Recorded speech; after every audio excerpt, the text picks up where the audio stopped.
Hey everybody, it is Carson. Welcome to the Carson Alexander podcast. I got a guest with me that I have known for quite a bit. He is a part of our JunkGuys brand. He's located in Rio Grande Valley in Texas. He's been doing junk removal for quite a bit. I've known him for a good long time now. We do junk removal together, so we always talk about it. He has a lot of good insight if you are young, wanting to get started in the junk removal space specifically. But he also has quite a few other things about him that make him a little bit different than any other junk removal business owner I've seen come into the space. So with me, I got Marcos Trevino with JunkGuys Rio Grande Valley. So Marcos, you are a junk removal business owner, and you also do junk removal while actually balancing being a firefighter. So how are you, can you tell me a little bit about like what your day-to-day responsibilities look like as far as balancing being a firefighter and doing junk removal at the same time? First, I want to say thank you for having me. Yeah. Hey to everybody out there, Marcos Trevino.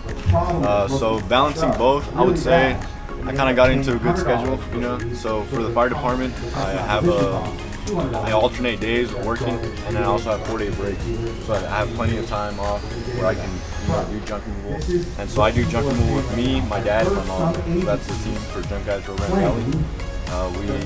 We do all the jobs together, and so I balance that out with, I guess, just taking time out of my So I take time throughout the fire department, and I do that specifically. And when I have time off, I specifically do junk removal, full time. I take all my time doing that. And so I dedicate throughout the day. I wake up early, try to do a little bit on the computer, an hour or so, early in the morning. And then throughout the day, I'll do the jobs, and then at night back on the computer.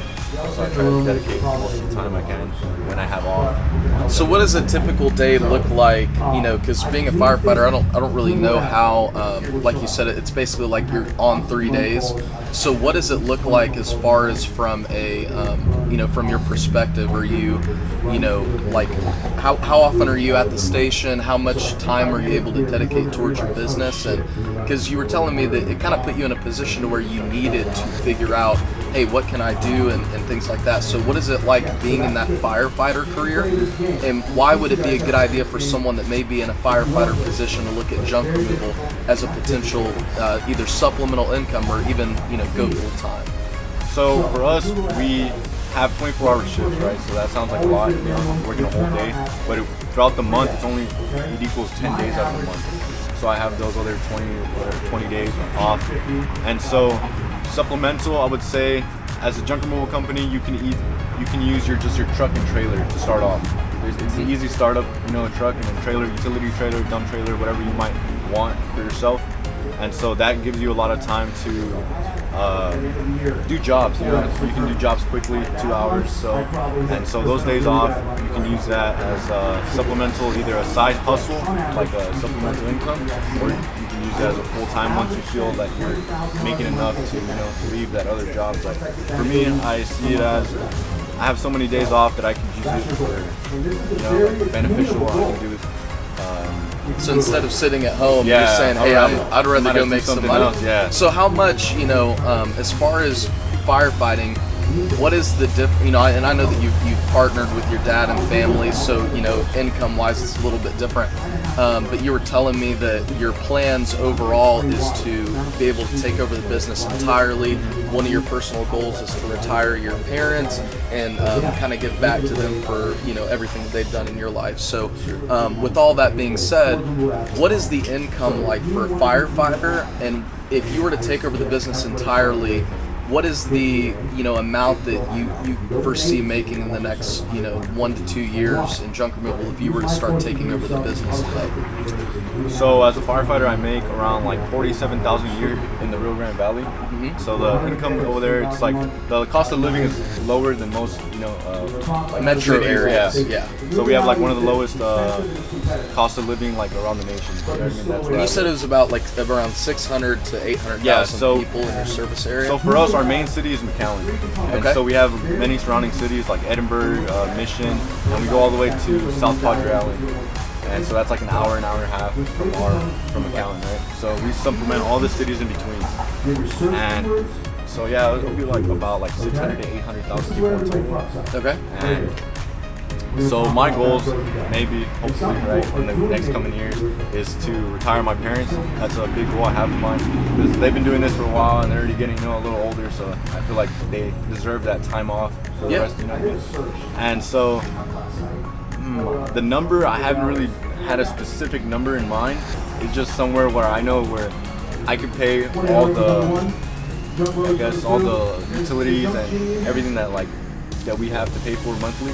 And you can't do that being just a firefighter, right? So the income that you would get from junk removal, because a lot of people are trying to find a thing that, they're either a policeman, we're at the Dallas Junk Removal Summit right now. We have about, I would say, anywhere from 50 to 60 business owners in the group right now. They're having a class. And I'd met one of the guys here is a retired police officer, and he's making more money doing junk removal than he has, years combined in his police career. And it's one of those things where, if you want to be able to take care of your family, I think junk removal, you've proven you can do a job like firefighting, get involved in junk removal, and potentially, have that take care of your family, instead of just providing, for yourself personally. Yeah, I totally agree. So what, as far as the junk removal space goes, what are some of the hardest challenges you and your family have faced starting up? I know that you had mentioned, whenever you're first getting involved, you were trying to figure out, how do we just get started and start making leads? And how have you gone from that to what you're doing today to be able to grow the business? What were some of those challenges along the way to what you guys are doing with JunkGuys now? Some of those challenges I would be just getting that presence out there, letting people know that you're a service, that the junk removal service is out there. A lot of people don't know that. So every time they look for to remove refrigerators, couches, things like that, they only know about the city, city coming around once a month, twice a month, or whatever it might be. But they don't know someone will go out there and pick it up for you. And so once showing that out to people that you provide that service, or that you can do that for them, it's a big game changer. But the hard thing is to get that name out there, that you're reliable and you can do the work. How do you overcome that challenge? So I know one of the things that you do that's actually different for me is you do yard signs, and so that's something that I've been looking at for my business. I just haven't I'm not sure what the Nashville rules and regulations are, but that's a way that you're getting the message out there locally. So what other ways are you pushing through those challenges? So I do a lot of different approaches, I've heard from you and Ricardo, a lot of things that y'all talk about as well. So I do the online presence and the marketing online for different social medias as well as Google. And I also do word of mouth, yard signs, business cards, everything you can name. I try to do it all. Yeah. To get the name out there, but usually it's mainly social media. I try to do the videos, show people that we can do the job right. That's the main thing. A lot of people don't know if a lot of these people are reliable or not. So I try to do the videos to show that we can do the job. What else? I feel like I also do, I message a lot of people and let them know that we're out there. Lately we are going to sponsor my old high school. So yeah, you're telling me that's about a big thing. I feel like the basketball team or something like that. Yeah, so we're going to sponsor my old high school with the football and basketball team. Okay. And so we're going to have we're going to be on the banners. We're going to be on shirts, t-shirts, towels, water bottles. And that's a really good way to directly get involved in your community. And like you were saying, a lot of people just don't know. Everybody knows who a landscaper is. Everybody knows who a plumber is. But getting that junk removal industry out there, I think that's a great way of doing it, because you're right next to these other industries in your community. I know one of the things that you were struggling with early on before you joined up with JunkGuys was you had gotten involved with a marketing. I guess were you able to tell about that? How this marketing guy your dad started the business, and then you started going and working with your dad. What happened with that relationship? How were you getting leads then? What happened, and then how you got involved in JunkGuys after that? Okay, so my dad was the one that started our junk removal company, so he was the one that got into the junk removal business. He used to be a trucker, and he got tired of that, so he wanted a different path of a career. So he was looking around different things, and he seen Ricardo's videos, other people's videos about junk removal. And so he tried it out, and ever since then, we've been doing it, loving it. And so he started that on so I was in high school at the time, and so on my like weekends and days off, I would go and help him out. So that was the big thing. And so at first I didn't think much of it, but then I started getting more into it, like loving the junk removal and seeing how like the amount of things you can do in a day and the amount of money you can make in a day. So what is it like, and just a quick side note, how much money is, like we said, your population is 600 to 800,000, and your day-to-day income can range, but if you guys are, in regular season and things are going well, what are you guys doing per day? Per day, I would say around $400 to $1,000. 400 to 1,000, and that's every day. And so what were you doing as far as walking through, those, what started happening to your leads? And so early on, we didn't really know about anything about the marketing, so we paid somebody to do all the online stuff. They controlled the website and all the SEO and different things like that. So you hired a guy who ran your website. He was the one getting the leads. Yes. So we're a part of, it was called RGB Household Services, and so they had different services on there. So it was like handyman, cleaning, junk removal, and so he would control all the online presence. And from there, we would get all the leads that we could. And so from that website, we would get around maybe 3 jobs a day, and maybe 3 or 4 jobs a day. And so it worked well for us, but over time, the guy that owned the website, he sold it.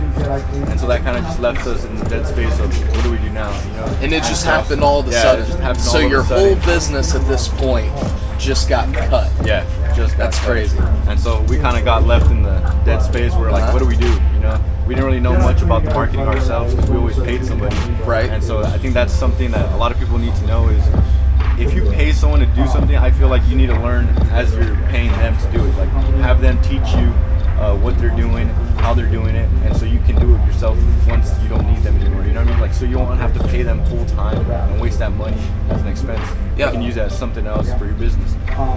So I feel like that's something a lot of people need to know is you need to learn how to do it yourself. Even though it takes a little bit of time to do it and learn, it's like beneficial in the end.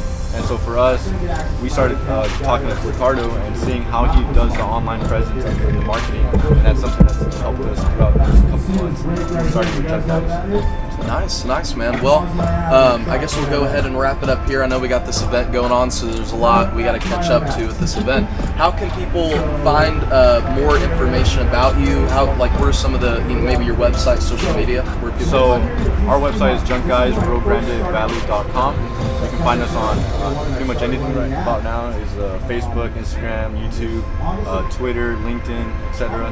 Awesome. Literally look us up and we'll be all over the place. Awesome. I'll go ahead and plug them in the description below, and we'll see you guys next time.